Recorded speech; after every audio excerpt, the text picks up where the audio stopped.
मैं इस मंच से एक बात बोलना चाहती हूँ। आज से 6-7 महीना पहले मनोज मेरे पास ब्लैक कॉफ़ी लेकर आए थे और उस समय मेरे सिर में बहुत दर्द हो रहा था डिहाइड्रेशन की वजह से।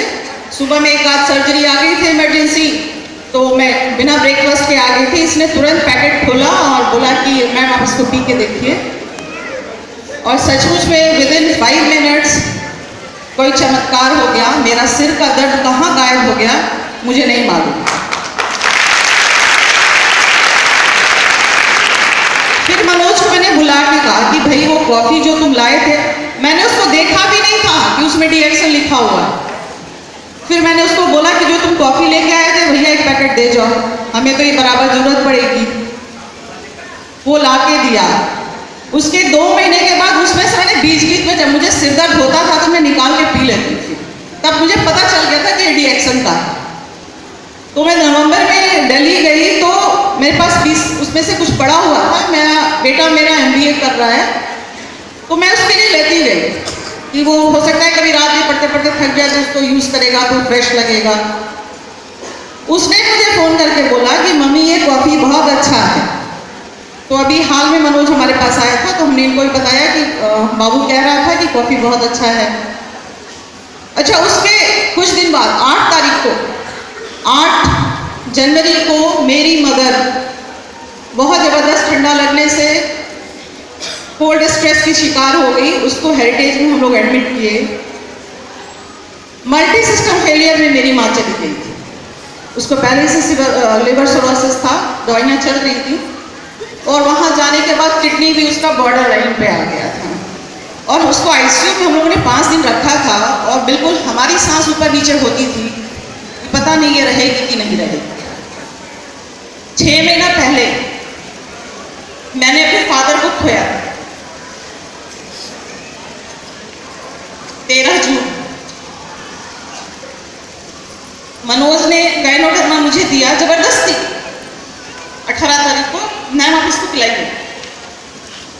मैंने अपनी माँ को अपने घर में किसी को नहीं बोला, पिलाना शुरू किया।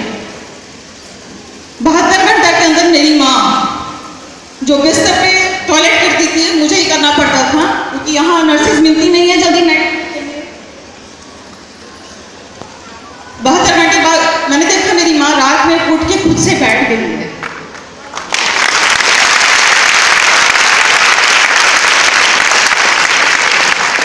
तब मुझे लगा ये डिएक्शन अगर मेरी जिंदगी में पहले आ गया होता तो शायद अपने फादर को नहीं खोती।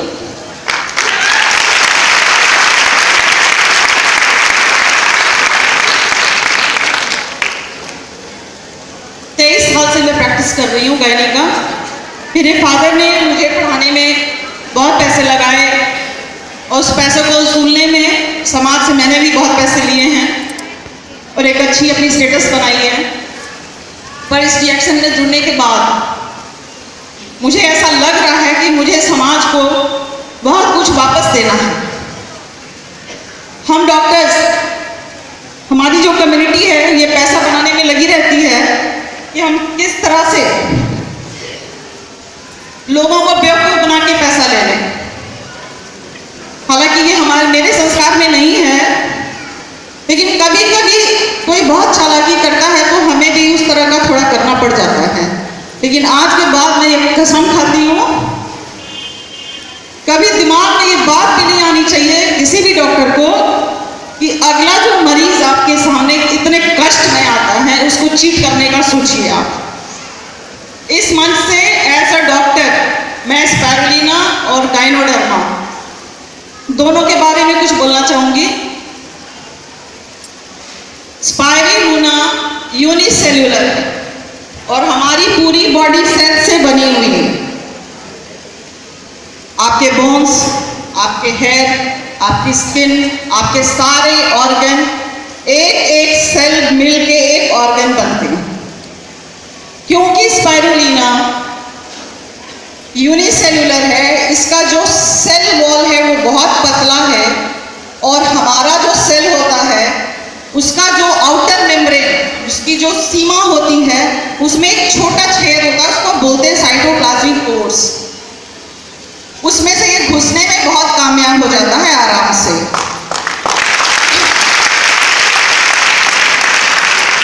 आप जो भी खाना खाते हैं, लिवर आपके बॉडी का फैक्ट्री है।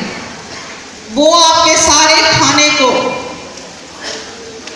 मेटाबॉलिज्म जितना है बॉडी का पचाने का, उसको ब्लड में ले आने का, ये सारा लिवर करता है। और लिवर में भी सेल्स भी वैसे ही हैं। तो ये स्पाइरुलिना या गाइनोडर्मा जो हमारे सेल्स में पहुंचता है, वहाँ का जितना कचरा है उसको बाहर निकाल देता है। आपका सेल बिल्कुल नॉर्मल हो जाता है।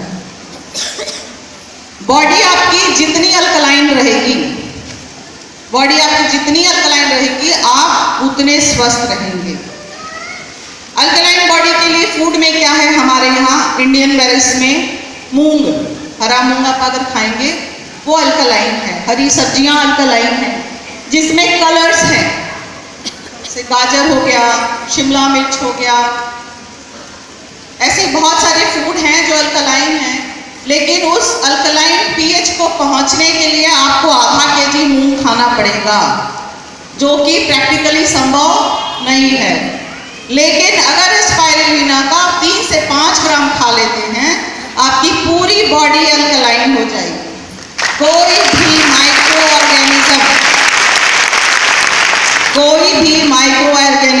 कोई भी बैक्टीरिया, कोई भी वायरस आपके बॉडी को जब तक अल्कलाइन रहेगा, जैसे पंडित जी लोग सुरक्षा कवच बनाते हैं, वैसे अल्कलाइन फूड लेके आप अपने बॉडी को सुरक्षा कवच दीजिए। आपका बॉडी में वायरस, बैक्टीरिया, फंगस कुछ भी एंटर नहीं कर पाएगा।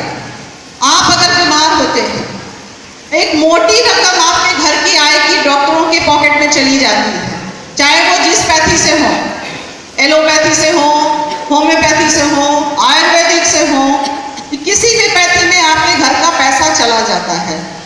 और गवर्नमेंट भी बहुत ज़्यादा इन्वेस्ट नहीं करती है हेल्थ के ऊपर, 3 या 4% शायद इस बार हुआ है। अमेरिका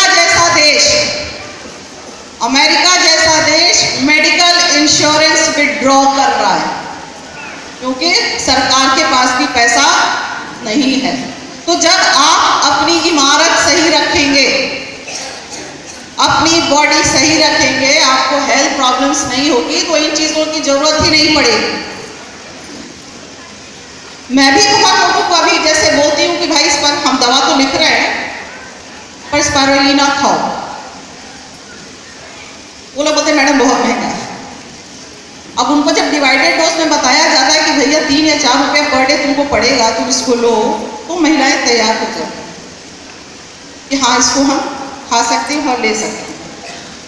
मेरा कहने का ये मतलब है कि देखिए, बीमारियां तो आती जाती रहती हैं, कहीं ना कहीं कोई डिफेक्ट रह जाएगा इम्यून सिस्टम में, तो बीमारी ऐसा नहीं है कि आपके प्रोडक्ट खाएंगे तो बिल्कुल ही बीमारी नहीं होने वाली है। कहीं ना कोई डिफेक्ट रह जाएगा तो जरूर होगी, पर आपका जो पहले था कि 80%, वो आपका घट के 10%, 20% पे आ जाएगा। और जब इस तरह का हो जाएगा तो आपके घर का पैसा आपके पॉकेट में रहेगा। मैं यहाँ अचीवर्स को अभी देख रही थी, जिन महिलाओं को मैं देख रही थी, ये महिलाएं शायद जिंदगी में घर की दहलीज को पार नहीं कर पाती, जो आज इतने बड़े हॉल में स्टेज पे आके और अपनी बात कह रही हैं और ऐसे अंगूठा दिखा रही हैं। मुझे नहीं समझ में आ रहा था ये क्या है। आप में से कोई बताएगा क्या था? अग्रवाल अंकल आप बताइए ये क्या है? ये क्या है? आपके सारे अचीवर जैसे ऐसे कर रहे थे। हाँ हाँ, नहीं, हम आ गए यहाँ, तुम कहाँ हो?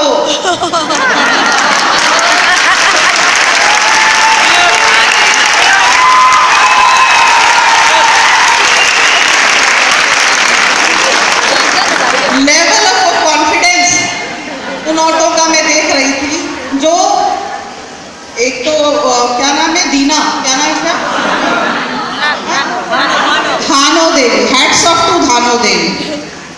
Body language, level of confidence, आज मैंने उसका स्टेज पे देखा। और ये किसकी वजह से हुआ है? डीएक्शन। ये मैं ऐसे डॉक्टर में डीएक्शन का बहुत ज़्यादा, शायद मुझे बहुत पैसे की जरूरत नहीं पड़ेगी इसमें, पर जो लोग जुड़े हुए हैं प्लीज काम करिए, और ये हेल्थ का जो परचम है ना इंडिया में, आप लोग लहराइए, आप लोगों को बताइए कि ये खाने से आपका ये हो रहा अच्छा होगा, क्योंकि नहीं अगर करेंगे तो अगले 20 साल में जिस तरह से कैंसर, डायबिटीज, ब्लड प्रेशर, इनके कॉम्प्लिकेशंस हो रहे हैं, उस हिसाब से हमको तो लगता है कि मानव जाति ही खत्म हो जाएगी, क्योंकि बैक्टीरिया को मारने के लिए जो एंटीबायोटिक्स यूज कर रहे हैं, बैक्टीरिया भी बहुत चालाक है, आप उसको मारेंगे तो रास्ता निकाल के अपना एक दूसरा बच्चा पैदा कर देगा। वो आजकल हम लोग उसको मेडिकल टर्म से बोल रहे हैं कि सुपर बग जब आ जाएगा कोई एंटीबायोटिक काम नहीं करेगा, तब हमको हर्ब्स की दुनिया में ही जाना पड़ेगा, और डीएक्सएन उसको लेके आ गया है।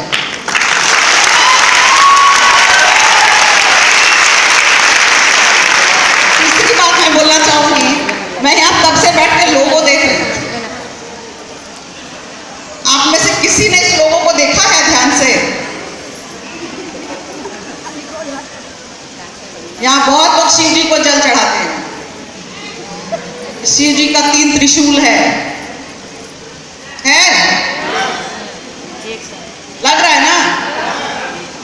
एक मारेगा नहीं सुनेगा, दूसरा तीसरा बगल से खड़ा है, जाओगे कहां बीमारी के लिए? और दूसरा, इसको अगर हम धार्मिक और इससे भी जोड़ के देखें, हो सकता है एक्शन में बहुत सारी कमिटीज के लोग आए हैं, भिन्न भिन्न जाति धर्म के लोग आए हैं, इसका जो लोगो है जरा सा उलट पुलट करिएगा तो ये ओम भी बन जाएगा, अल्लाह भी बन जाएगा, और क्रॉस भी बन जाएगा। बनेगा कि नहीं? डीएक्सएन एक ऐसा प्लेटफॉर्म है जहां कोई जाति, कोई धर्म, कोई रंग भेद नहीं है।